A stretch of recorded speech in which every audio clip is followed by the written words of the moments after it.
Yep, we're here. It started a few seconds late here, but we're here. It's Saturday, so you guys know what time it is and know what we need to do. So let's get it started by saying those magic words and get the thing on the road here. All right, you want to fight crime?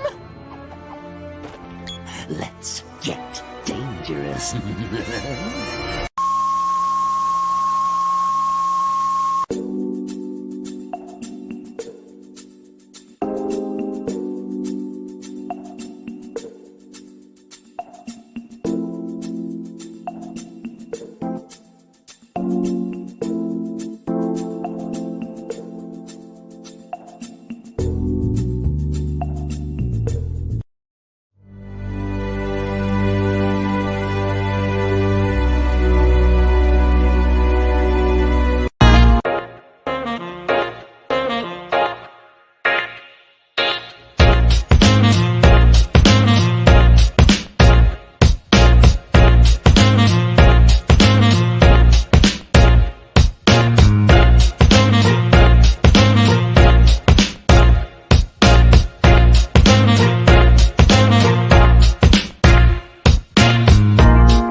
Yes, it is showtime once again, and welcome to another episode of From the Desk of a Small Press Publisher. I'm your host, Joe D. McPhee here. And like I said, tonight's episode, we're going to be getting into some real talk about comic book collecting and everything. I won't go into ranting and raving because I have over this past week saw a couple of things that I might want to talk about, but we do have the major topic for tonight, and we're going to get into it. And comic book pickups for the week actually talks a little bit about it as well. So, without further ado, let's go ahead and get the business in out the way here, such as letting people know about Stupid O'Clock happening 1 hour into the show at 11 p.m. Eastern Standard Time, 1 hour into this show, then followed up by Last Man Standing. Then you get the respite until Never Mind the Furthermore at 10 a.m. Eastern Standard Time on Monday. And let's not forget about Comic Book Spectrum right here on this station right now on Thursdays at 7 p.m. Central, 8 p.m. Eastern. And on that note, let's go ahead and talk about the new comic book pickups for the week. And here am I about to get ready to take. Hello there, and it's time for this week's comic book pickups for the week here. And this time it's a short one, not going to be very long, but this comic book pickups for the week goes hand in hand with the topic for the evening here. So let's get started. This week we got a Spidey Super Stories number 26. This is a brand new one to the collection. And then the book that I've been cleaning up a bit here ever since it's arrived, we got another copy of Wonder Woman 205. This is the second issue that had Nubia in it. It's our second appearance. Uh, 204 we sent over to get graded. The original 204. Remember, we got that back graded. I have another copy of this in storage, but I was cleaning this one up because of the simple fact that I think this is the one that's going to be in storage, and I'll probably get the other one graded. And we got some volume 2 issues here. We got another copy of issue 15, issue 17, issue 23, and another 97. I might sell this 97, the Borland 97. I'm not certain because that one I know for a fact I probably got better ones here. And then here are two books that I won via giveaways on Whatnot. We ended up getting a Grimm number 1. So I've been kind of wondering what this book is about, so I get a chance to read it now. Well, at least eventually get to read it. We got a Jackpot and Black Cat number 1 variant edition here.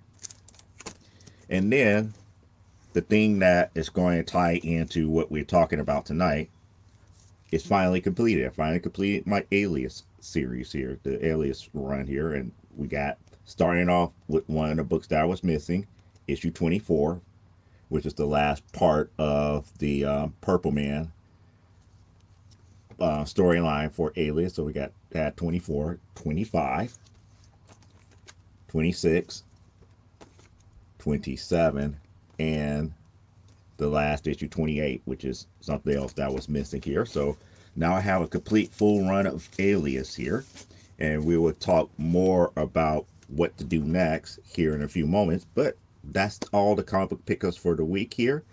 There is, well, are there going to be more books? No, I sent some books out.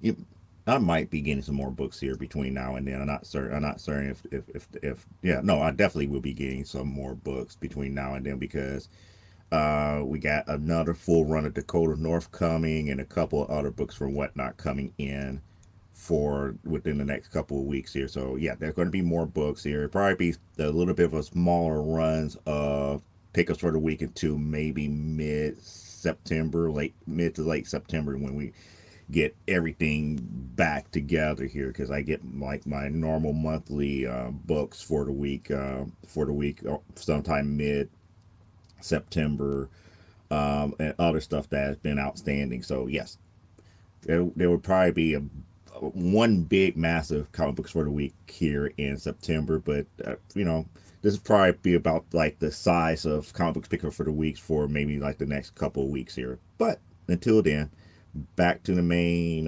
show here, and I throw it back to Joe at the main studios. And here I am once again. And like I said, that version of me actually talked about it a tad bit. What really happens when you complete a collection here? And many people might think, it's simple. It's like, well, you collect more than one thing. Why don't you just go into the other thing? What is the look? I bought friends. Yep, you did.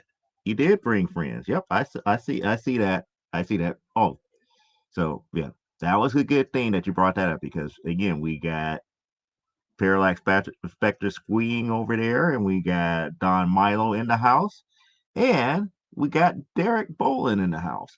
So we're going to be talking about comics right now. We're going to talk about the topic and a lot of things that's been going on in my mind as of late. So, like the topic said, what happens when you complete that run? When you complete, yeah, I brought a Don and a Derek and Unsi Eyeball is coming. Okay, so what happens when you complete that one series, that one run that you've been working desperately on for years and years and years, and you finally complete it?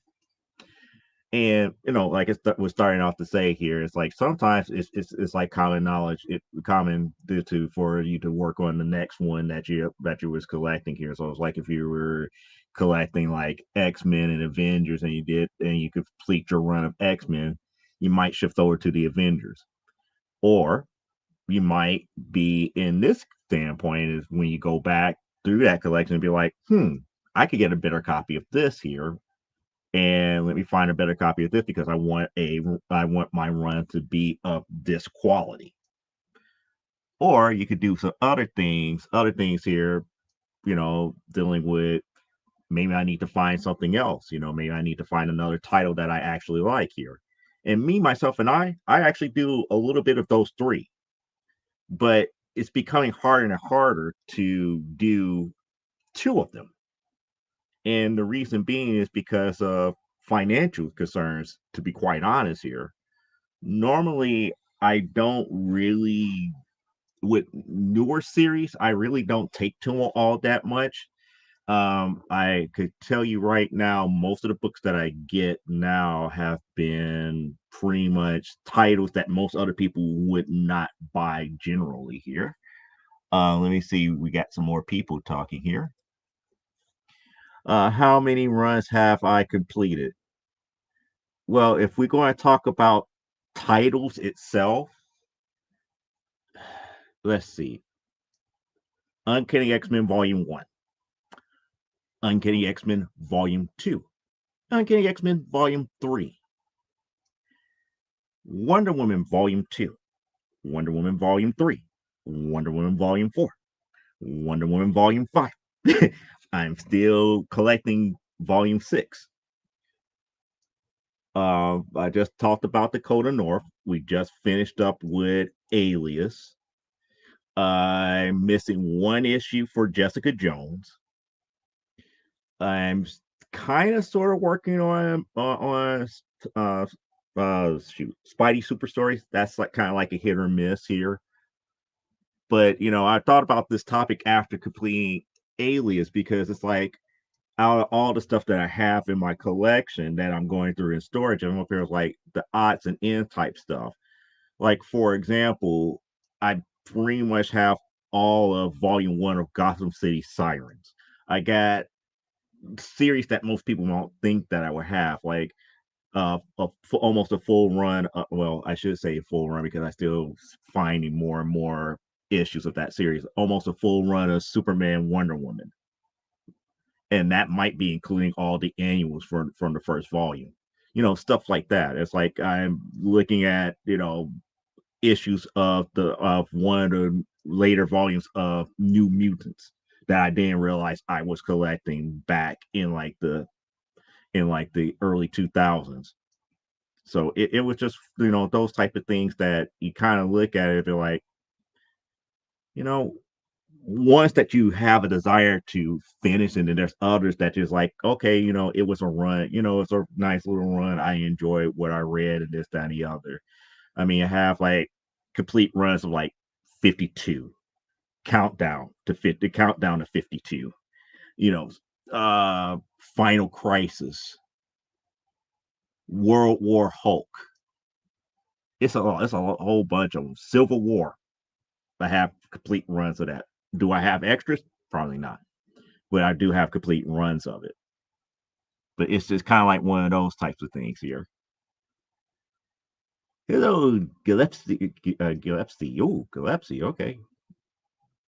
Giuseppe. Oh, so he was going more Italian, and you were going more South American.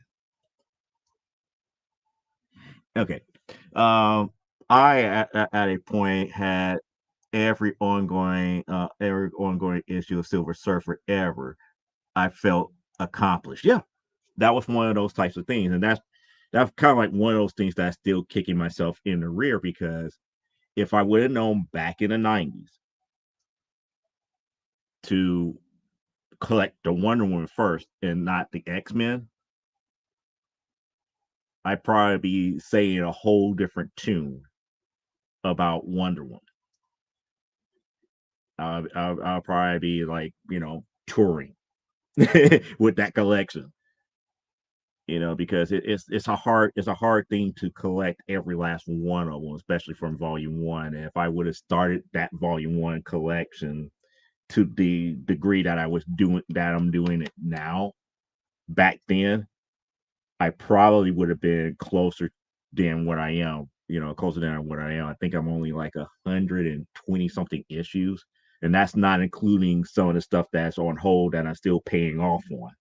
So I got maybe like another 15 to 20 issues that I'm still paying off with a comic book dealer to pay those off from Silver and Golden Age Wonder Woman. So it's kind of a bear, it's a lot of money. It's quite a bear to have. But yeah, once you complete something like that, you get a sense of accomplishment, but also at the same time, you get that sense of, well, what now?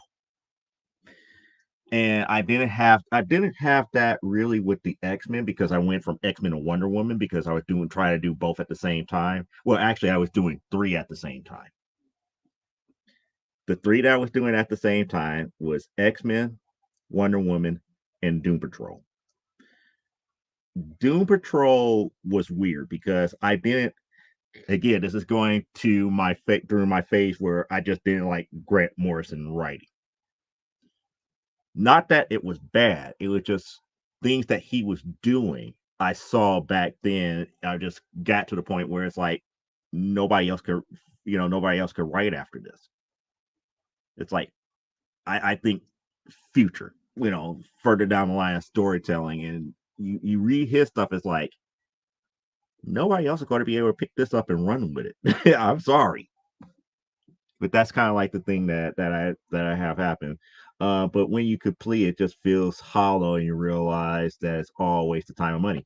Not necessarily.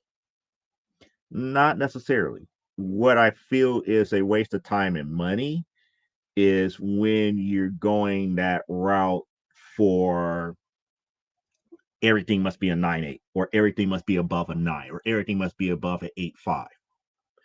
Because if you had that goal in mind, you should have collected it in that form and fashion from the very beginning. But if you're just collecting the run just to have the run, just to be able to say I have the complete run and I could go back to it, and you could, do it for, if I could say, exhibiting purposes, more so for future later on down the line, where you start getting stuff encapsulated, and you're working with other people who may have like a Wonder Woman day or an X-Men day, and you could use your books as like an exhibit type feature, more like a museum type display type deal. It's not that much of a waste of money. It becomes more of a liability for those who you work with, because you have to have the right type of insurance and everything to verify that, not, if something happens to the books, that it can be replaced. But it wouldn't be a waste of time and money. It only becomes a waste of time and money is when it's like you get it together and be like, man, I would have wished that all of this stuff was 9.8s. And then you go back out and try to get 9.8s of it. You're kind of shooting yourself in the foot. It's like you might as well bought the 9.8 from the very beginning. But it is some sense of accomplishment if you're able to do it, especially with, older books like Fantastic Four, the X-Men, Wonder Woman, Superman, maybe Batman. Batman is long enough that you could deal with something like that. But with modern titles, probably not. It feels hot, like you said. With more modern titles, it feels hollow. With I would say with anything that was dealing with like Harris Publications, like the original Vampirella stuff, that to me is an accomplishment. To have a complete run of that with the original stuff. Some of the stuff that I have with Warrant Publishing and the Spirit. Those magazines, if I ever finish collecting all of those, especially after Kitchen Sink took over, that would be a minor accomplishment, because it's kind of unheard of in this day and age to have those older books in that aspect. Waste of time and money for modern books, yeah. For more modern books, yeah, because they're more readily available. But with books that we don't know availability on, or how many are still left in existence, it's a little bit different. See, I have all 720 Fantastic Four, all 143 Tarot. I have every Spider Girl, Spider Woman, Captain Marvel, and missing Captain Marvel. Every last one of them. Are you certain about that last one? Because don't make me come over there and be like, what happened to the two Captain Marvel that were Monica Rambeau? I'm just messing with you. I'm just messing with you, Parallax. I know that you got them. I know that you got them. But then you keep collecting anyway. I mean, for certain things, yeah. Like for certain titles, yeah. Like Wonder Woman, yeah. I still collect despite I don't like Tom King's writing, because despite his writing, that collection still goes on. I don't do it with X-Men now. I have completely stopped at volume 4. And they just started a brand new X-Men series. So I had literally stopped. So yeah, the more modern stuff, I'm up there like, if I'm not really reading it, I'm not really digging it, it becomes meh. I'm not really missing out, because a lot of the older books are now becoming harder and harder to find, and the newer books they putting this false rarity on it. So it is what it is. Yep. And if you keep messing around with me, you're going to have all of volume 2, because I'm up here going through this stuff. And I was like, I'm finding extra stuff from volume 5. I'm finding extra stuff from volume 2. Not so much from volume 4, but volume 3, yep. I mean, it is what it is. Monica Rambeau. You said Captain Marvel. You said Captain Marvel. So I put her in the same category as Carol Danvers. Yeah, okay, cool. That's why I say I just messed with you, because I knew that you had the Monica Rambeau stuff. Yeah, Genius Vale. No,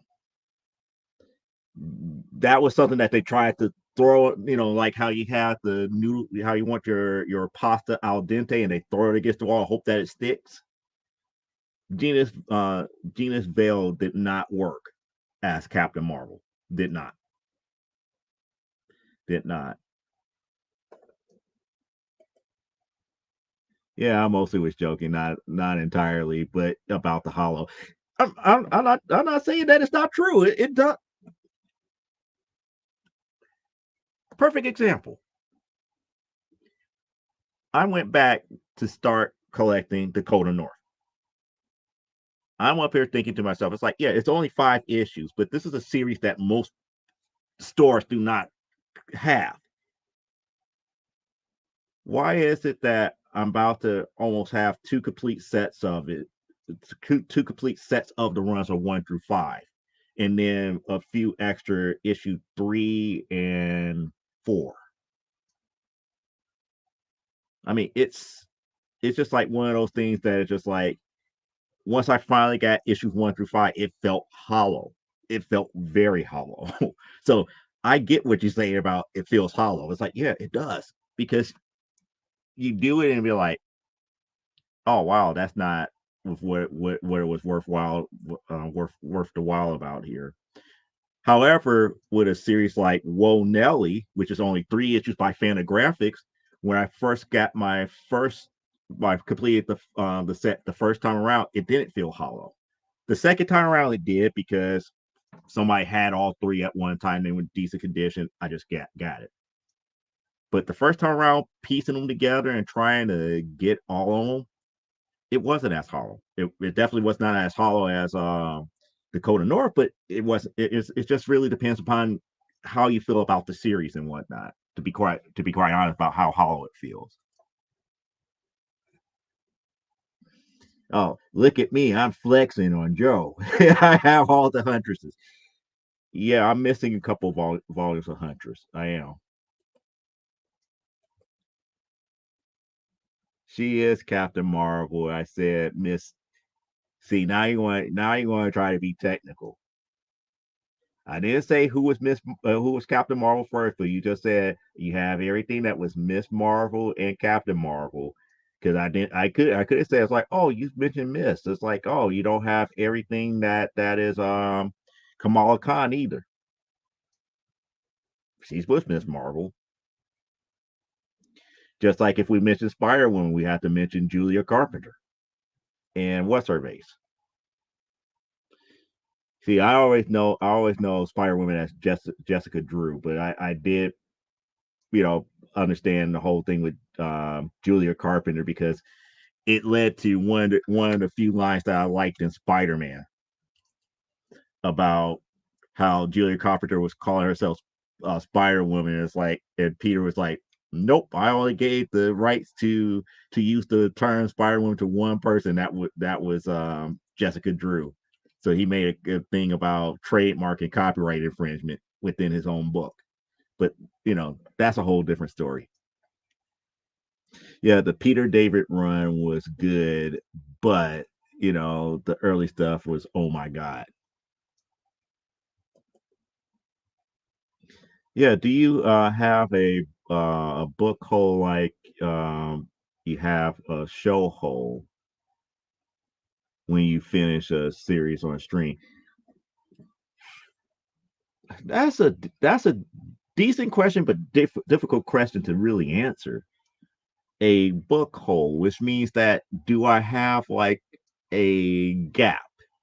And if I have to put it to a series, it would probably be Birds of Prey, because I'm going back looking through my comics that I have in storage, and I could have sworn I had collected more Birds of Prey than what I have in storage. And it turns out that I don't have anything from like volume 2 and volume 3 until what I picked up recently. So yeah, that would be the closest thing that I would say as far as a book hole is concerned, as far as comparing it to like TV series, because I like what they're doing now with Birds of Prey. I love what they originally did way back in like the late 80s, early 90s.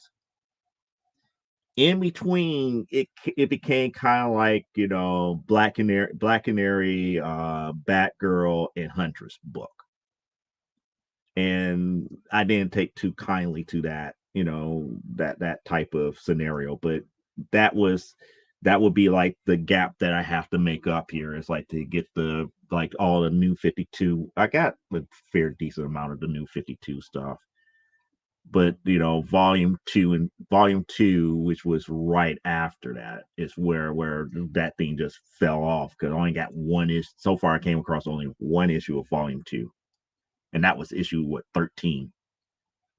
So do you suspect collecting Minty from the do you suggest collecting Minty from the start, or just acquiring the collection is key? What is your goal?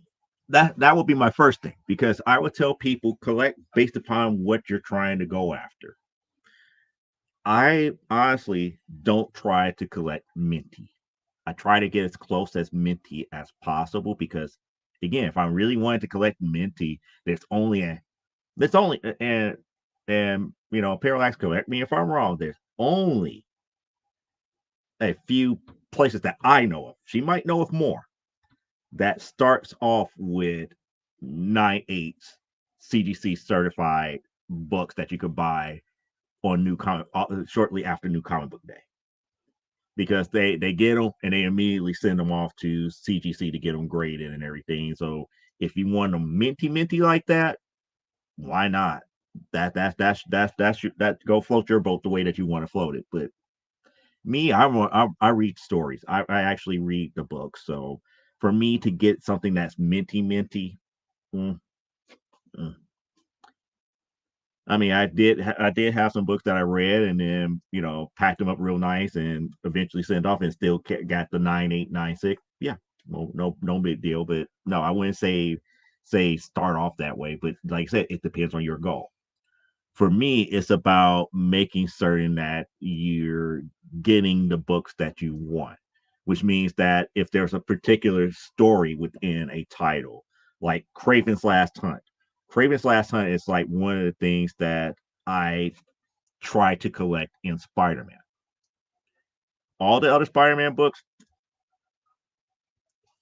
the kid who collects Spider Man was a one issue story that I collect for Spider Man.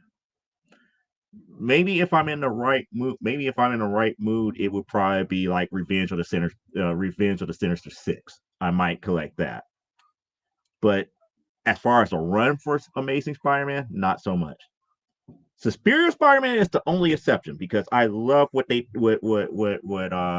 Slott did with Superior Spider-Man Volume 1. After Volume 1, meh. But Volume 1 was the stuff back in the day. As much as people complained about Doc Ock being Spider-Man in Spider-Man's body, it was a great series. But people got upset about it. A lot of people slept on it. I believe I had the full run of all of Volume 1. Now Volume 2, different story. I wasn't a big fan of Volume 2, so I dropped off at that point. But Volume 1, most definitely. But I think that answers your question really in depth there, because I really feel that it depends on your goal as far as how you want to do your collection. But I always stated here, it's like the fastest way to get any comic book collection started is hit your quarter bins, your 50-cent bins, and your dollar bins. And guess what? those quarter, 50 cents, and dollar bins, 9 times out of 10 are not very minty at all. So that goes to show you where my mindset is. It's like, to me, buy the books to get the stories that you want to read, and go from there. Beanie is almost done with a full run. Oh, cool. Beanie knows the hard stuff. Collecting Dells and four colored comic books, those are very hard to do. And to get them minty is even harder. So yeah, Beanie did a good job with Scammers. She got a full run of it, and halfway done with Francis the Talking Mule. So she's been on top of it. She's been doing yeoman's work at the prime old age of not being a full hand. She's not even full hand. I have to bend thumb here. She's not even full hand yet. So yeah. Yeah, Don Mello, you like the '90s shiny books. Just wait for the minty fresh. I mean, it's kind of like it is what it is. What issues? Let's see. Well, I still need issue 1 through 8. I have it issue number 9. 10 through 22, because I have 23. I need 24. 25 and 26, I believe I have. And then after that, from like 25, 26, 25, 26. Actually, give me a second here. I could tell you. CLZ, do not fail me now.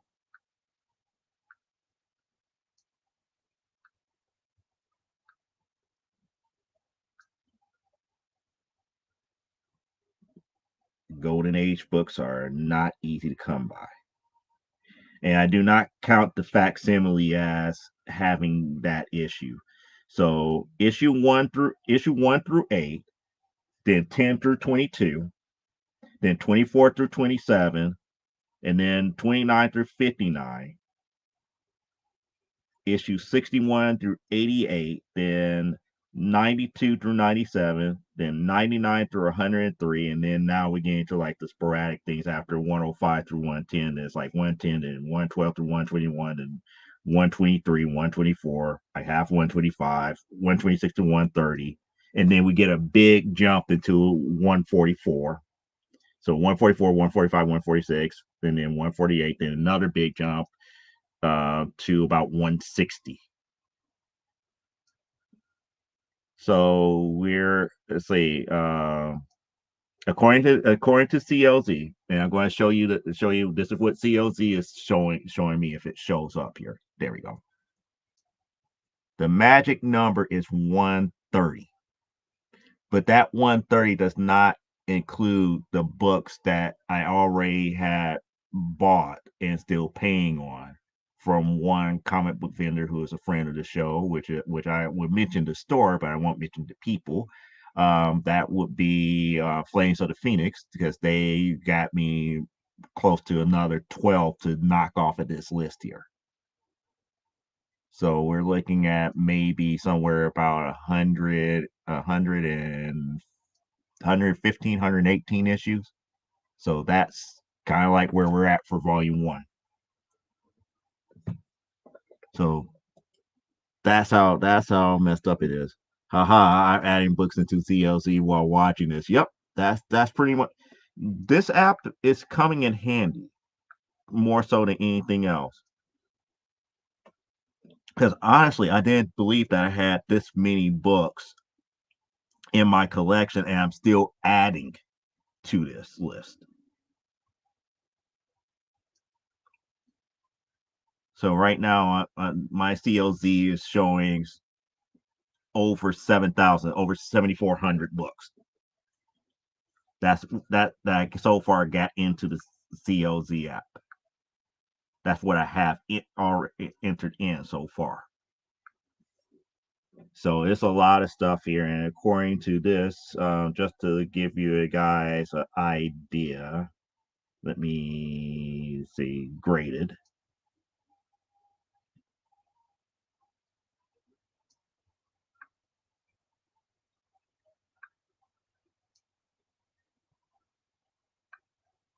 Dang it, this thing used to be better than this.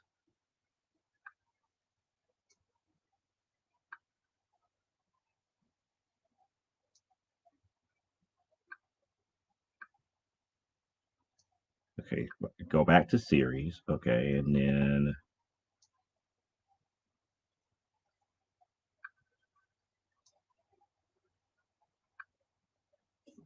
I was trying to get it to do the other thing where it shows me all my graded comics. But if I'm correct about the graded comics, about like 140 graded. 100 out of the 7,000, only like 140 is graded. Uh, I could probably help you with some of those. Really, you got some silver and golden age pre as Parallax call it pre Nixon Wonder Woman. That's going to be interesting. Oh, you caught her ear. She going to do her favorite thing. Give me that. That's mine. It's all mine. And Victoria's here. And it's like, yeah, if I ever get a golden age Wonder Woman, I would just call it good. Wow.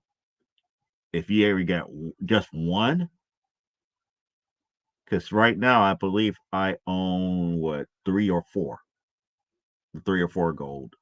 golden age Wonder Woman books, and now she's mad at me again. Yep, he is.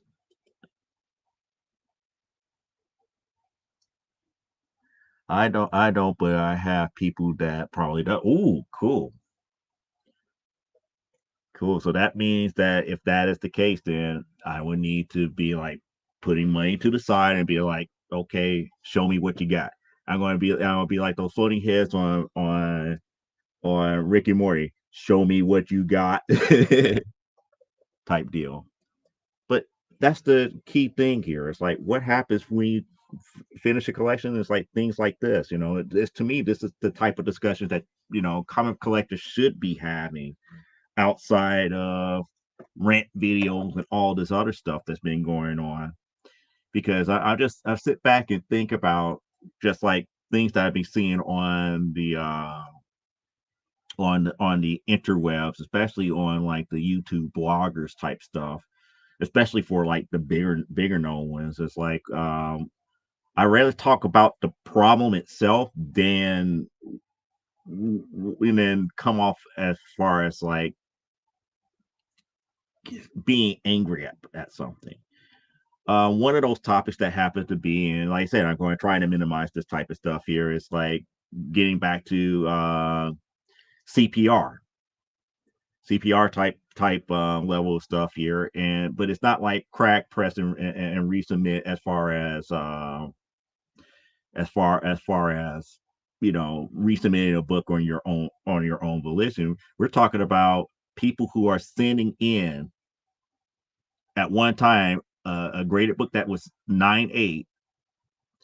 They send it in to get it signed, and it comes back to them on 9.6 or 9.4.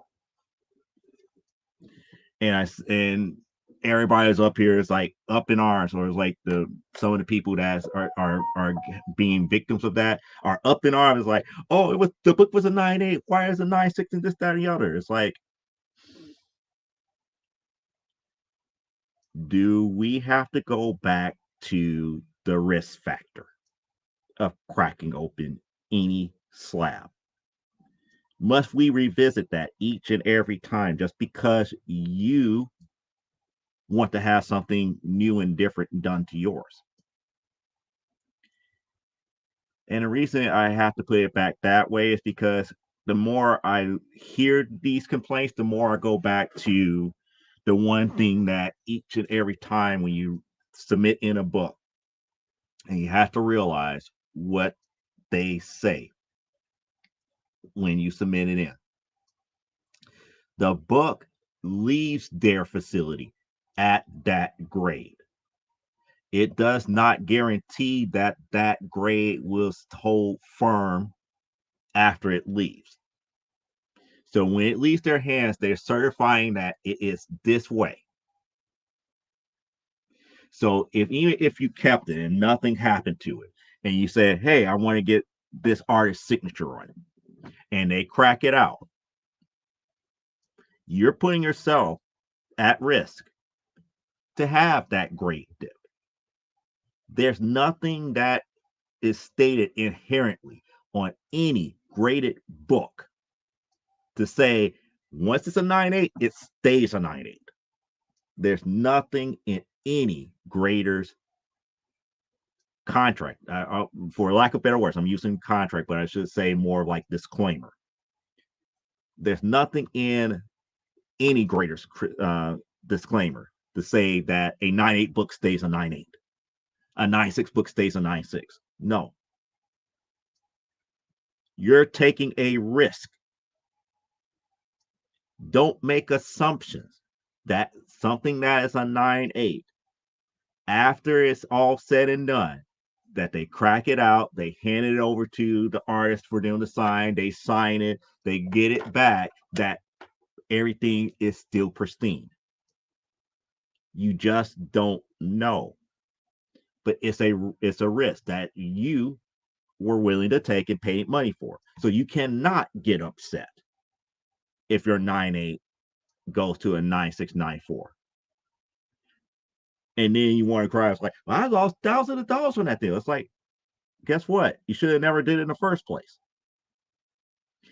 You should have found another one that was a 9.8 candidate, got that signed, and then you would have two, possibly two, that meet your requirements. But that's just me. And I'm looking at this as more from the preservationist side than the investor or I want to make money side. Why would I take that risk?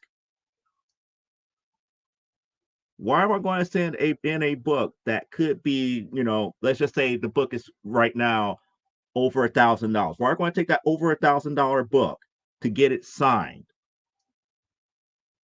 for a possible grade dip? And it's like, well, they shouldn't be regrading all this stuff. They have to. That's what accountability is for.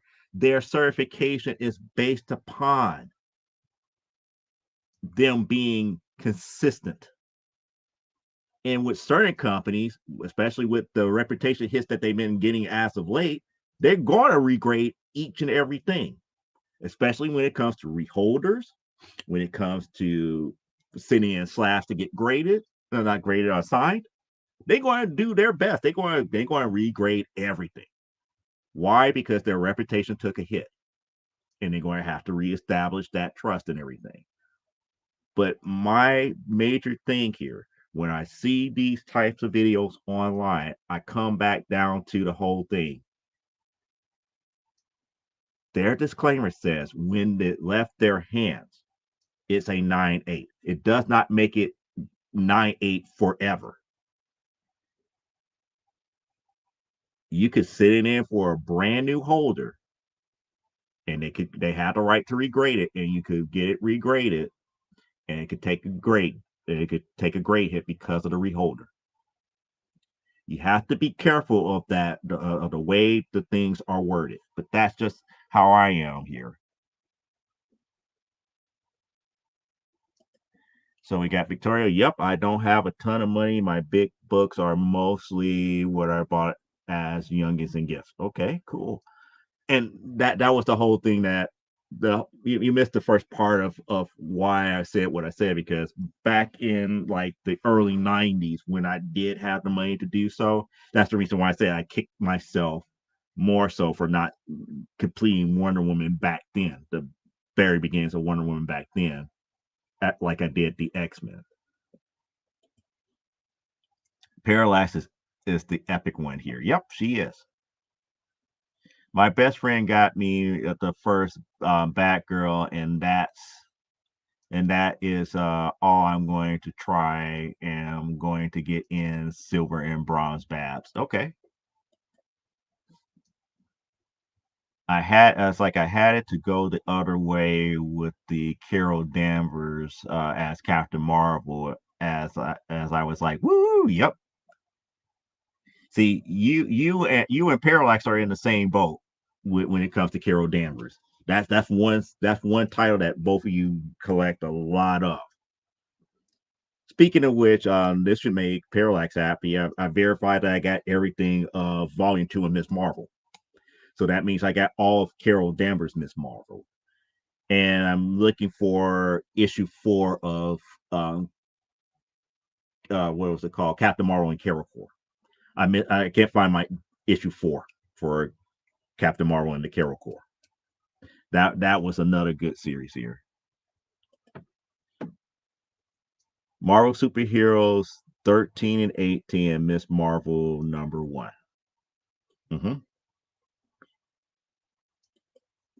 Yep. So that was me. That was one of those things that makes me kind of like it makes me cringe, but at the same time, I understand what these bloggers are saying and what they are experiencing. I get it. I get it. But at the same time, it's like you kind of put yourself in that situation. You kind of put yourself in that situation because you took the risk. Just like you could take the risk on a raw book that has not been graded, that you see that as a 9.8 candidate, get it signed, and it still could come back a 9.4, 9.6. It is what it is. Derek is like Rotan Rob. I will allow this. Yes, she will allow those type of things. Plump butt. Oh boy, y'all are hilarious. Y'all are hilarious. But the other thing that caught my attention here, and this is one of the other ones that had happened, is when it comes down to theft. And mail order theft is harsh. It's very harsh and everything. It is what it is. But when you buy something and it turns out that it never arrives when you think it did. You just like the tracking and stuff got lost. No, there was no way that you can verify the tracking because the carrier missed a couple of scans and stuff to that magnitude. And then after you get refunded, the book shows up. Be a good egg. Just be a good egg and just contact the seller. Be like, hey, it finally showed up. Let me give you back X, Y, and Z. Don't ghost them. Don't act like everything was gravy. They just wasn't giving you the books just to be giving you the books. If something happens, something happens. Be upfront and honest and work something out. That one video made me kind of sad when I hear stuff like that, because it puts me on a little bit more edge about why some of the more, if I can say, not scrupulous sellers being as anal as they normally are, because stuff like that happened. And if you've been up and up and you've been a plus and up in front with everything else, and everything it happened the way that it did, and you're up here, it's like, okay, you got your refund back and this, that, and the other. Be upfront and honest. Be like, okay, I went ahead and picked up the books. I got them. And in this case, the seller didn't want the full price of the books. He's like, hey, just let's call it even, because because of the whole thing with shipping happened. You know, your total was 700. Give me back 5. That's all they wanted, just some type of compensation here. But it is what it is. Okay, so that's going on over here. It's like Mikhail has seen the flab in real life. PS is Juggers not.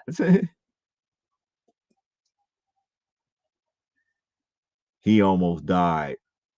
Who almost died? When I hugged him. Hello. Oh, so she's up here like she's up here gate, up here. It's like I'm gonna squeeze the life out of him. and kissed her with his bald noggin. And then he got Beanie attacked. And she made him a Beanie grilled cheese sandwich. See? Aw, yep. Unky eyeball. Yep. And you can see, I'm not the jealous one.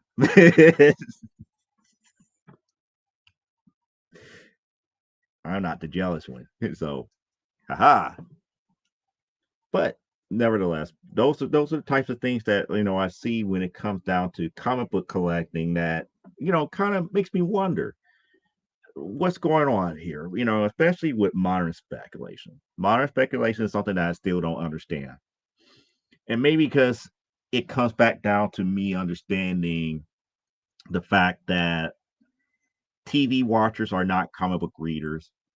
Moviegoers are not comic book readers,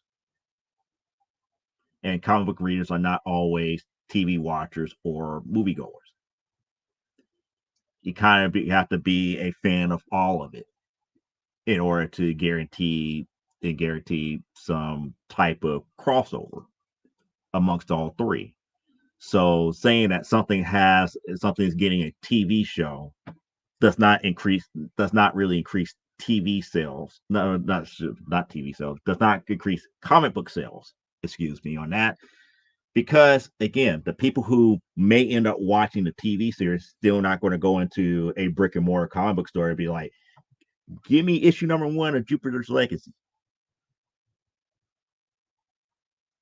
I can tell you the millions and the millions that watched that series didn't go into a brick and mortar comic book store. And then if they did, let's not talk about the possible experience that they may have.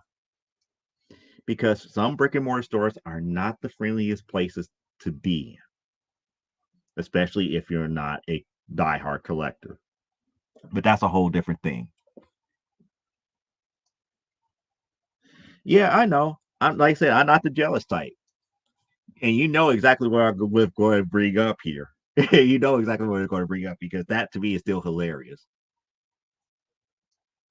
It's like the legend has is that I denied Unky Eyeball the opportunity to do something first, but yet I still say he still got a grilled cheese sandwich.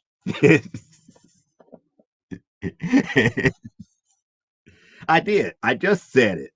I just said it. I denied him the opportunity to do this one thing first, but yet he's the one that's still getting grilled cheese sandwiches. Go figure. But it is what it is. But nevertheless, getting back on the topic at hand, it's just one of those things where I just don't get modern speculation. And going back and reading like a lot of the older books, like the Overstreet magazine, where they talk about speculation, the Marvel Guide to Collecting Comics, where they talk about speculation. When you get to this day and age, the speculation don't work that way. Just because a show gets option or a movie gets made doesn't necessarily bring people over to reading the comics per se. They might be interested if like, oh yeah, let me go ahead and pick up this issue 1 because they think it might be worth money later on. But again, that's the heart of kind of speculating on something being hot from day one. But it is what it is. Show me the yams. Yep. But it's just what it is. It's just like for example, and this is going to probably tick off Parallax Spectre because she knows how I am about trade paperbacks. When I found out that the movie V for Vendetta was coming out, my first experience with it was with the trade paperback collective. Because why? The comic book store that I was frequenting the most did not have it in issue format. However, They just got the recently released trade paperback that had all the issues all together. So I bought that because why? I wanted to be prepared before I go into the movie to see it. So I did that and I watched V for Vendetta at the movies. I was like, it's not bad. It's not bad. It was not bad, but I knew that there was a lot of stuff that was missing, and I knew for a fact there was a lot of stuff that was in the books that they could not do in the movie, do in the movies without having some type of controversy back then. But that's just kind of like the way that it is. Watchmen was a little bit different because I watched Watchmen first before reading the books, and a lot of the things that they did with the comedian in the books they definitely could not do. They could not do in the movie, but it was closer to the books than what people realize, and that was the scary thing about it. And people poo-poo that movie. And when I say poo-poo that movie, I talk about people who were moviegoers hated that movie. And then where were the comic book fans? The comic book fans that went and watched it, that got their one-to-one almost their one-to-one translation, they weren't as vocal. They weren't as vocal. They were not trying to win those moviegoers over to help them understand what was going on with the movie and in the books. Again, those two types of audiences are different. It makes it proves the point that you cannot make a comic book related movie one to one to the comic. There's going to be certain things that you're going to have to tweak to make the average moviegoer allowed to be able to enjoy it without understanding all the subtext and back history. It's just that's just the way that it is. It's always been that way.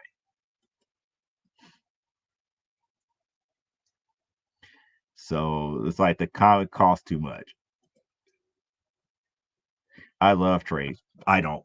If the like I said, the only way I buy trades is when I know it's going to be an arm and a leg and part of your right heart to get the actual issues here, and that would make gets Parallax so upset with me. It's like, well, you got the Wonder Woman archives. It's like, but I know how hard it is to collect Sensation comics from back in the golden age. It made sense to get it this way. It made sense, you know. It's not like I went out and bought like Miss Marvel Mutant Menace in a trade paperback form, knowing good and well that I could still get all four issues pretty reasonably. That to me is a major difference. It's like it's just availability more so than anything else. Library card, Tori. Yep. Oh my goodness, I kind of wish that the Chicago Public Library had better resources where I could go in and get more and more of the like the treasuries and some of the archivable stuff. I mean, they have a lot of stuff that talks about the background, but not the like. I kind of wish like Chicago Public Library had things like Marvel Essentials and stuff to that magnitude where you could go and get those and read them. But it's not that easy. Just like it's not that easy to find copies of how the original How to Draw Comics the Marvel Way in the Chicago Public Library. They do have copies of it, but they're rarely in, or they're mysteriously lost or not found on shelves. Yeah, hard for me to get to the library. I do have Ollie's, this mystical place called Ollie's everybody been talking about that finds it that for some reason it just seems to not exist in Chicago. I might have to go out to the burbs to in order to try to find one, or even worse, might maybe have to cross over the border to Indiana to get one, to get to an Ollie's just to see what the whole mystifying thing about Ollie's is. No, but seriously though, there's not an Ollie's in Chicago City proper. but there are a few that's in the suburbs, which again, northwest suburbs that I, like I said, I don't really like go out to the suburbs all that much, more so than anything else to just to shop for comic books like that. You can do it online, Tori, or when you could get to your local branch. Yeah, they have stuff. Yeah, yeah, exactly. I mean, that was the whole thing about what Clyde was saying about Hoopla. If you ever watched this with Comic Book Spectra, I think Hoopla is like the interconnecting forces with all the different libraries, and as long as you have access to that, you should be able to access a lot of the books either online or they will be able to find you which library has X, Y, and Z book for you. So you might want to go that route. Yeah, I have finger issues, so trays are my friend. Yeah, I'm still trying to figure out how do put the beer in your hand now. In the one comment that you made, it's like, yeah, it's like he just did say he didn't tell you hold my beer. He just sat it there and just went ahead and did the business. Yeah, I always have a bunch. Yeah, that's what I heard. That's what I hear. Ollie's has a whole bunch of trades and older stuff that are no longer in print for $5 or less. See, Ollie's to me is kind of like how Big Lots is. I mean, Big Lots is more common than anything. Where I'm at, it's like I could get to a Big Lots and and Five Below a lot quicker than I can Ollie's. Ollie's is just not in Chicago proper. I don't know how or why, but I could take a guess. I could take a guess because of financial and tax reasons, but the stores itself is not in Chicago proper. Victoria, I could send you a site that has billions of comics for free. Yep. Yeah, Nina Ollie's by me. They're like the unicorn. They're like a unicorn out here. Yep. It feels that way, but they're not. They're not really unicorns. They are there are a lot of them out there, but it just in certain areas it's kind of hard to find them. Like I said, in Chicago proper, there is not one. However, if I go to like the northwest suburbs, I think there's two. If I go further south towards like Springfield and central Illinois, there's a couple there. If I go eastward across the border to Indiana, there's like at least two that I know of. So it's just something about they just missing Chicago City proper. Yeah, we it's like I have a couple of ollies near me. I need to check them out. Yeah. Yeah, they're a good source if you're into trade paperback, they're a great source for them. And I must say this, we are not sponsored by Ollie's, but we wouldn't mind the sponsorship money if they decide to sponsor us. I'm always open to suggestions in that aspect here from corporations like that. It's like we should go to Ollie's tomorrow, Uncle.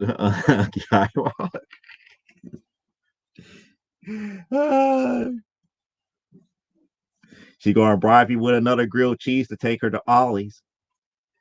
You know that's gonna happen. She's gonna be like, "You look hungry. Here's a grilled cheese." Unless it's ultra hot. Unless it's ultra hot that day, because I remember the one time it's like, no, it's too hot to bake grilled cheese. But yeah, I mean, those are kind of like the key things here. But I mean, I don't say that I don't buy them. I do buy them, but it's like it's few and far between. Like for example, um, I think you guys were around when I showed you all the Modesty Blaze books that I bought from another comic book creator friend of mine. That I bought all of his extras because I wanted to learn more about the character and read the stories. And I still got a few books. I only got through maybe half of one book because the pacing of the story goes by so fast that I have to constantly like reread pages just to make certain that I caught everything that was going on. But that's kind of like the one thing that I know. I got the Wonder Woman board game from Ollie's. The original one or a newer one? I think there have been several Wonder Woman board games. I just don't know which one. Not just a grilled cheese. It's a beanie grilled cheese. She's gonna bribe you. It doesn't matter. If she bribes you, it's like, here, Unky Eyeball, here's a grilled cheese sandwich. No matter how it is, it's going to be a beanie grilled cheese. It's going to be that way. That's just the way that it is. Oh, the newest one. Oh, okay. So I probably got to check that out here because I wasn't aware. Well, if it's the newest one, I probably don't know. I probably don't know what that is going to be like. I know there were some older Wonder Woman board games in the past. How is it? Have you played it yet, Victoria? It's like, have you played it, Tori? Cause I'm just kind of curious about how it is. Yeah, there's a difference. A grilled cheese is regular. A beanie grilled cheese is half French toast, mozzarella cheese grilled. The point that I was making, if she makes it, it's a beanie grilled cheese. It's not going to be a regular grilled cheese. She's not. It's not like Beanie is going to go to somebody else's store and buy a grilled cheese and be like, "Here, Unky Eyeball." You know how she is. Are you to talk the co-op? Or sorry, are you going to talk the co-op Wonder Woman? Great game. Hmm. I haven't played it, but it seems like a risk. It seems like a risk setup, but against one foe. Risk is a game that I play a lot. That's a board game that I play a lot, so that's going to be interesting. I don't know. I'll probably have to look it up just to see here. I have to see. I have to see here. 'Cause I know like all the other board games. I know the one that I can remember the most was like I want to say it's like either like Cardinal or Milton Bradley, and was basically you know stuff that you would see from like the old TV show type deal. But like that's it. That's getting old. And then I don't know what newer stuff that they did now. Just like I don't want to pay the money for it, but eventually I probably going to end up breaking down to find a way to get a Mego Nubia from the original Wonder Woman series, Nubia from that series. And I know I'm not liking the prices on it that I've been seeing as of late. I don't believe in paying $500 for something I could remake myself.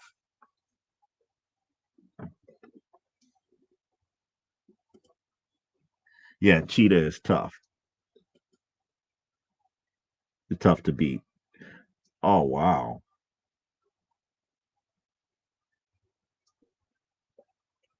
That makes me even want to see this board game more just to know what's really going on and everything. But that's something that I don't know about. But if you could give me links and stuff where I could take a look at it, maybe I might go ahead and think about investing in getting that. Because I do play board games. I kind of wish I still had my X-Men the movie Monopoly game. Because I had that one, I had the Marvel Comics one, and I also had the DC Comics one, but they're gone.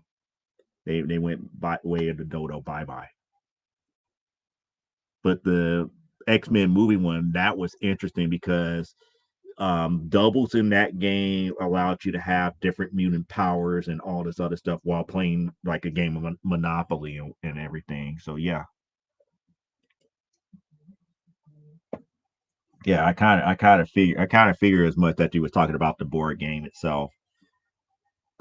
But yeah, I owned those. I owned the Marvel one, the Marvel Comics one, which was okay. The X-Men movie one was interesting. because when you played with the extra X-Men movie rules, like certain doubles did certain things and it will allow you to do certain things to people's property and all this other stuff. I mean, it was explained that rolling certain doubles was like activating your mutant powers and all this other stuff. So it made for a very interesting game. Marvel Comics one was just pretty much same game of Monopoly, except they changed the properties to Marvel Comics titles, and it was pretty much like the value of the comic book that each property represent goes up or down. And then the DC one, I barely remember what that was like here, but that was when everything was becoming like a Monopoly game. Like, you had a Shrek Monopoly and all these other stuff. So it was just one of those different things, out of the ordinary type deals. And then those Monopoly games back in the day, paying, $25 for a Monopoly set, it's not as bad as what we pay now to get a copy of Monopoly. And then everybody want to play Monopoly Go on their phone, so it kind of defeats the purpose. But if I have, let's think about this. That's like, and maybe I should stop thinking about about stuff because that's like, I'm up here. It's like, what if they, what if they kind of made like a GI Joe game that was kind of like Stratego? That would be interesting. Yeah, it's like it'd be like capture the base, either capture the pit or capture the Terra Dome or something to that magnitude for Cobra's in. And instead of having like your general pieces like your generals, your spies, your regular foot soldiers, and everything, you replace it with GI Joe characters. That to me would have been an interesting way to get people in playing Stratego. But that's just me. That's just me. And if Milton Bradley or Hasbro, I should say, if Hasbro is out there listening to this, you heard it from me. I'm not going to ask for royalties, but if you do get the license and make it, just please just be kind enough to be like, here, Joe, what do you think of this? That's all I ask. That's all I ask if they ever did that as a whole here. If they did like a G.I. Joe Stratego game, that would just be interesting in the long run. But I don't know. It's just it's like a lot of board games that if they came back with a vengeance now, it would be interesting outside of the normal stuff. It's like everybody still play Scrabble. Everybody still, like I said, everybody still play Monopoly. One of the things that I wish would make a comeback here, and either one of its forms is either Clue or Clue Master Detective. One of those two coming back with a vengeance. And if you haven't played that board game, it's not weird, but it's fun in a different aspect here because it's like solving a murder mystery, but you kind of already know based upon the dealing of the cards who may know what and how and why. And with Master Detective, it got a little bit harder because they added more stuff. They added more they added more weapons and more suspects. But that's the only reason why I like Master Detective more than the original Clue. And somewhere in storage, I still got pieces of the my original Clue set for like the 1970s. I can't say if I have every last card to use for we could play, but at least I know we still have the board, most of the tokens, and most of the weaponry and everything. But you could get around not having like all the weapons and everything, but you have to have every last card because everything is based upon solving the mystery. If one card is not accounted for, then it throws everything off. But it is what it is.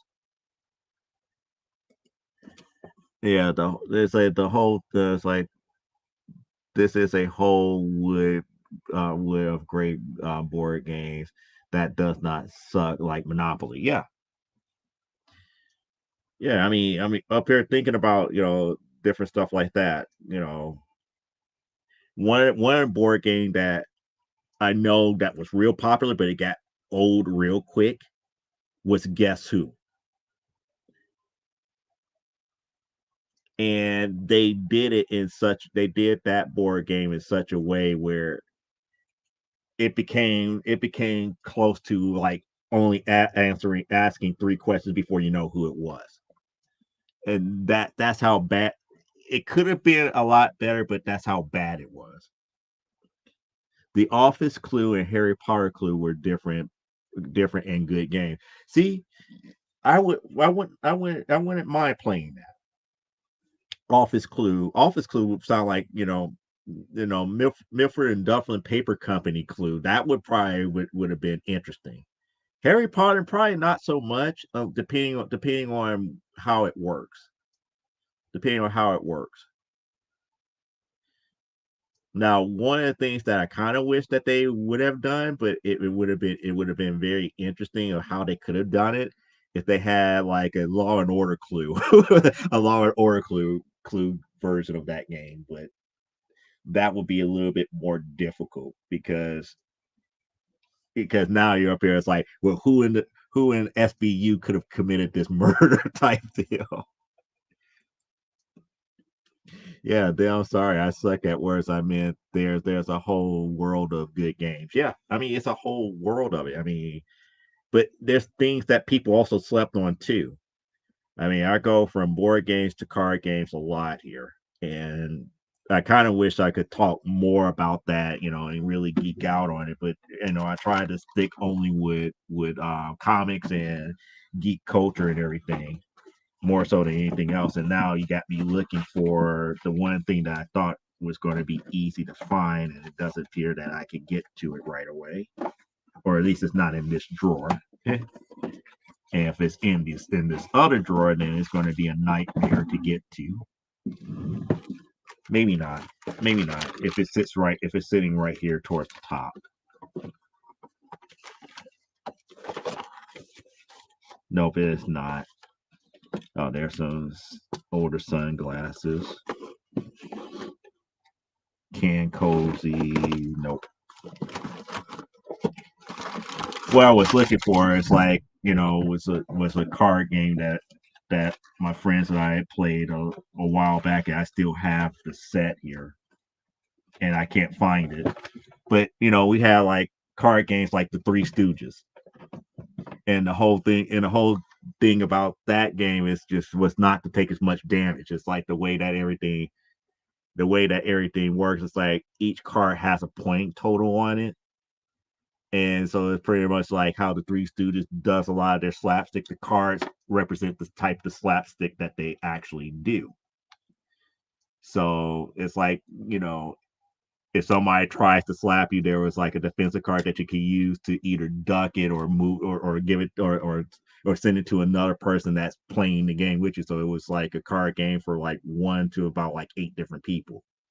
And you can add multiple decks to it to enhance the game to make it go a lot longer than anything else.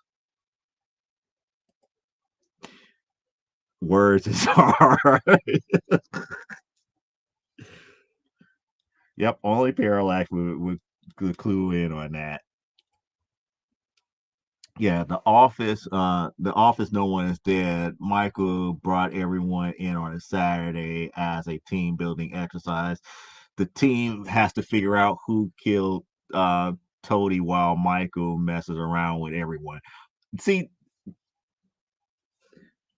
that makes for an interesting version of the movie version of Clue.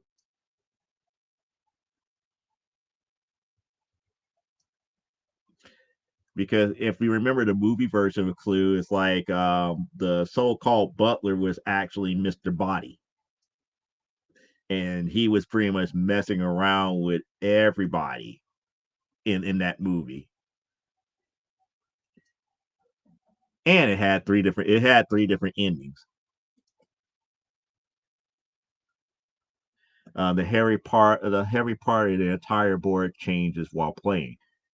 Now that would be interesting from the standpoint of a murder mystery. If everything is constantly changing and you have to try to locate where it happened, the board is constantly changing and the location for that for where somebody is murdered go shift from one side of the board to the other at any given time. That makes for a very interesting game.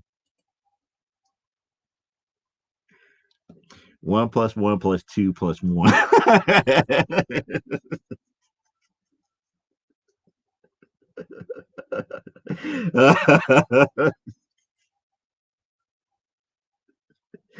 Oh boy. She had to say the line from the movie. She had to say the line from the movie. One plus one plus 2 + 1. Oh wow, the line from the movie. But yeah, yeah. But that's what I went advise people to go and watch Clue the movie only because it to me it's a cult classic, and not a lot of people are into campy movies like that. But it's interesting to see all three possible endings, and the one that holds the most validity is the one that most people did not get to see in theaters all that often, and that was it's like yeah, and for those who haven't watched it, spoiler alerts, that was the ending where everybody at least killed one person.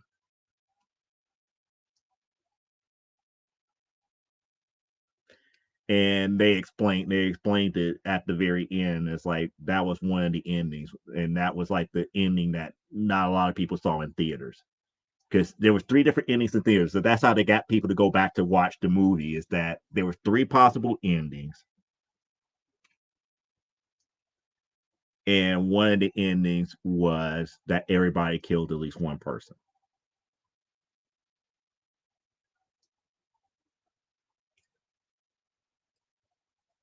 So that was the messed up thing here. But we're at a good point where we'll start wrapping things up here. Besides, I got to figure out. I'm looking at these two books here. I don't think I have to do much cleaning on them before I send them in. And yes, there are Wonder Woman related books.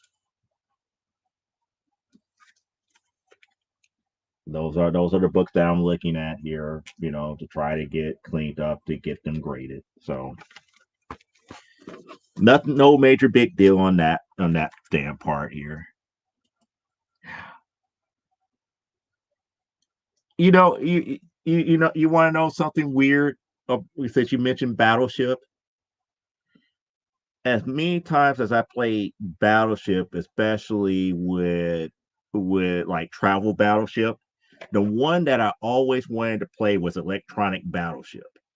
I wanted to play the electronic one because I wanted to hear the button and hear the missiles launch and actually hear the crashing when you actually hit something.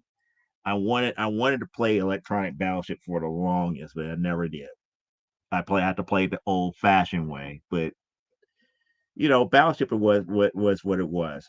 Just like for those of people who may remember, Milton Bradley also had a version of Hangman, and it was a two-player Hangman game. And people don't remember. People probably don't remember Hangman, and I think they re-released it recently too. The way that Hangman worked is like it was a two-person game. Each side had like their own setup, and each player get to select the word that they had hidden and everything, and you literally played Hangman against one another. The way that you win is either guess your opponent's word or force your opponent to hang himself by not being able to guess your word. And it was interesting because that was another game that I owned as a kid. We used to play a heck of a lot of Hangman, that two-player Hangman. Battleship is a good game. I like Battleship. To me, Battleship was way better than games like Mastermind, because Mastermind was like guess the sequence that the other person put down, guess the sequence that the other person put down behind the shield type deal. But like I said, Battleship, I always wanted to play electronic Battleship. I played all versions of Battleship except for that one, electronic, with the stupid hit the button. It's a miss.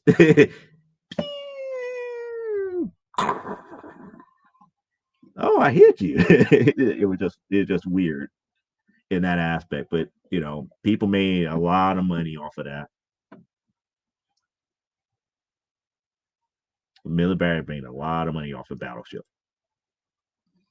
And then the other thing that I look at too is that the game of life. People don't realize how the game of life by Milton Bradley, now Hasbro, has changed a lot. I mean, a lot. It's like some of the squares on the original game of life is no longer there.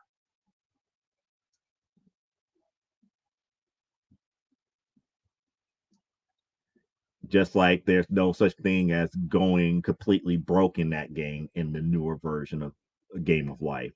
You don't go into poverty. In the original one, you did.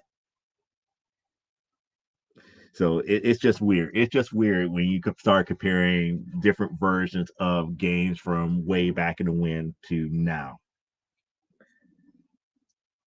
So when you look at games like the Game of Life, they made a lot of changes to that.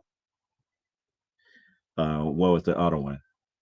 I think they just re-released the whole Parker Brothers game, Payday too, because Payday was another that was a Parker Brothers game that I believe Hasbro has the rights to now, and they re-released that not too long ago, and the rules changed a lot. And for those who don't remember, Payday is pretty much it's not like the Game of Life, but it plays similar to it. So what Payday is pretty much you got a calendar set up here, and each part of in the board is pretty much you follow the calendar. So you go from like the first of the month to like the last of the month. So it's like you either play 30 days or 31 days, and you can repeat the cycle for how many months you want the game to run. And the way that it works is like you roll a die. That's how many days you advance. So you roll. So it's like you start off with so much money in the very beginning. The whole idea of the game is like after so many months to have the most money at the end of so many months. You could either play 3 months, 6 months, 9 months, or 12. 12 month game takes a long time. But if you play 12 months, a lot of stuff can happen too. That varies because the rules kind of change a little bit differently. There's certain extra things that you could do here. But if you play the shortened version of it, the 3 month game, it goes by like this. It goes by real quick, and you could lose your shirt quickly. And the way that it works is that you roll the die and you advance those many days here, and you go from like the first to the 31st. And each one of the days, you either gain money, and a lot of times you lose money.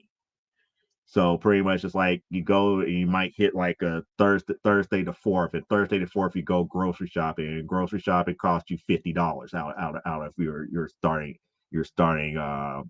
balance here. So you have to pay the $50 for that. You may roll a one, your car breaks down, cost you $200. And the whole idea is like to try to get through the month to get to your next payday where you can save up as much money as possible while avoiding all the different obstacles and everything. And there is some come ups. There is some come ups on certain days, but like I said, it's just the way that the game plays here. But that was just one of those games that that it was like back in the day. It was like one of those things that actually rivaled the game of life was Payday. I hate life. I play games like to get away from taxes, car repairs, and things like that. I don't. That's like I don't even. I don't even know if they softened it, but still don't want to play the game of life.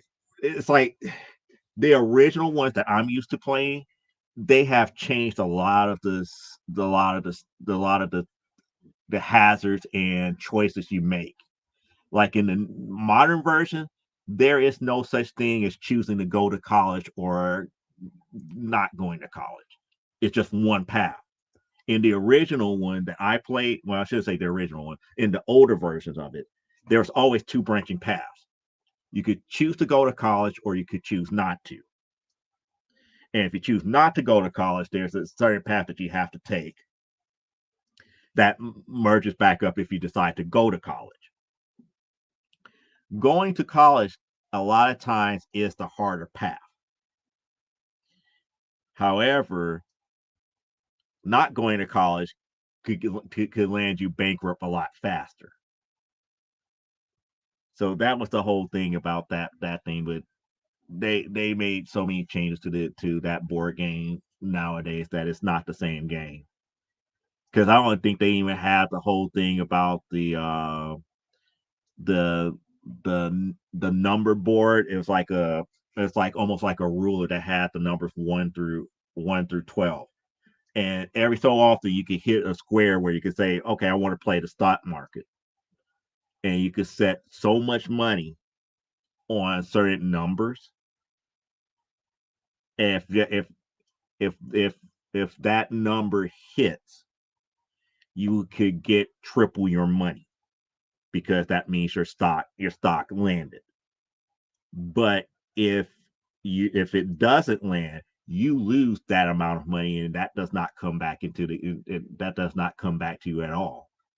And then you had things like promissory notes. So if you were like it's like you couldn't pay like a particular bill or anything, you could take out promissory notes to pay back the banker and everything. So it was just weird. Yeah, that's the version you know. Yep. That the, that was one of those games that it was just so weird. But it mimics life. It just mimics life. It's like you just up here going about your business and everything. It's like you get married and then all of a sudden you hit a square.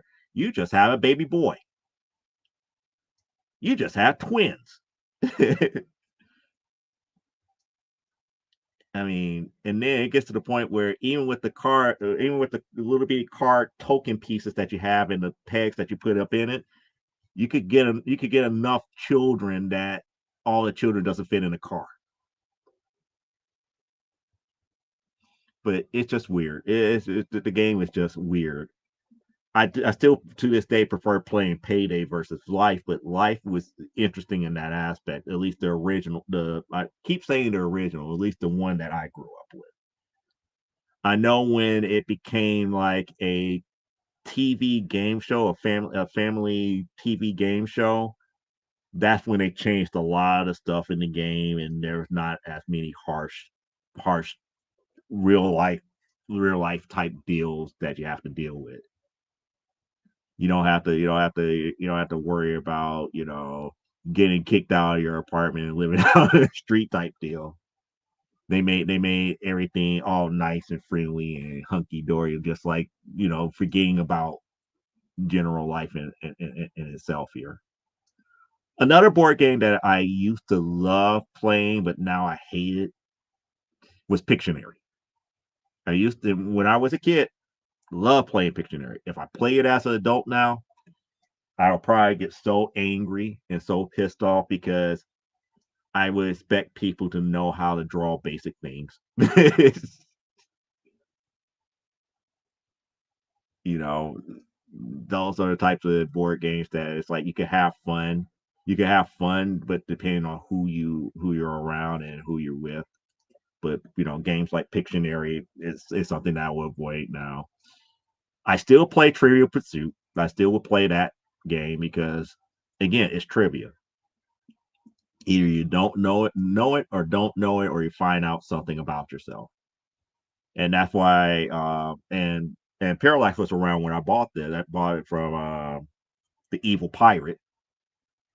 I bought a Genus One version of Trivial Pursuit because that was the very first one that I played. I played Genus One, and even to this day, I still feel that that is the hardest version question wise of Trivial Pursuit here. Yar, she was like yar. Genus One Trivial Pursuit. Yep, those were some hard questions, but that's the reason why it became such a phenomenon. Trivial Pursuit became a phenomenon because of Genus One. It got to the point where people were going through the questions so quickly that they started to remember a lot of the answers and everything, and they started to make actual extra questions, or you moved on to Genus Two, and Genus Two the questions became easier because Genus One it was not easy. Yep. See, I remember. Yep. I remember everything that because I was like, if I started pulling out questions right away from that one, people are going to be like, huh?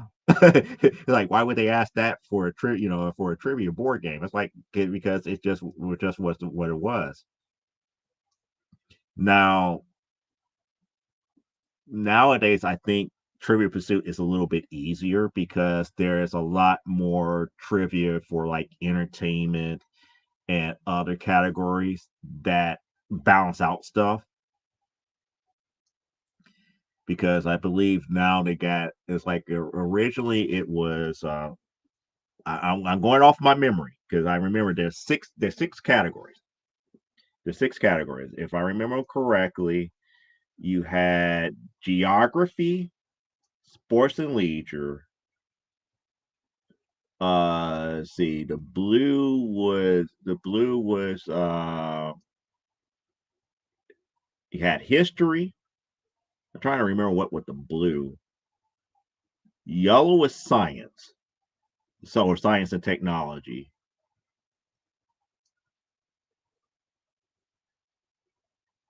Blue, I want to say it was current events.